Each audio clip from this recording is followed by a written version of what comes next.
unknowingly, we are always sitting with somebody at the table, eating, chatting, fellowshipping with them, with somebody who is against us.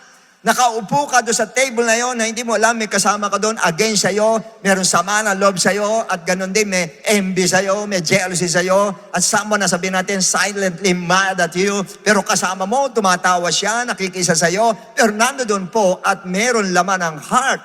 Hindi siya transparent po. Kaya pag hindi transparent ang nasa table po, yan ang table of hypocrisy ang tawag po. Now, going back to our story, for 3.5 years, Judas played a neutral role between Satan and the Lord Jesus Christ.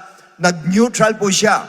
However, during their Last Supper, the Lord Jesus Christ broke the hypocrisy of Judas by laying his card on the table. Sinabi niya mismo, one of you will betray me.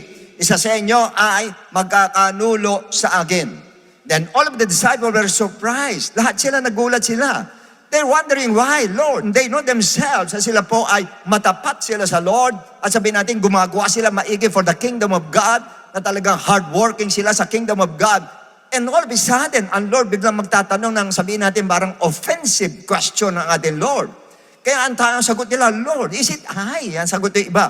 Isa rin, is it I, Lord? Is it I? Is it I? Is it I?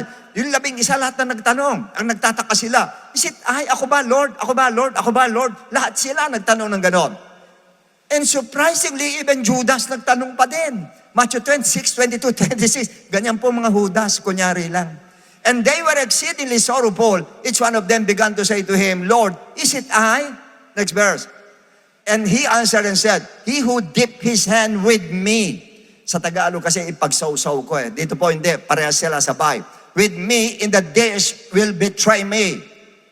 The Son of Man indeed goes just as it is written of him, but woe to that man by whom the Son of Man is betrayed. It would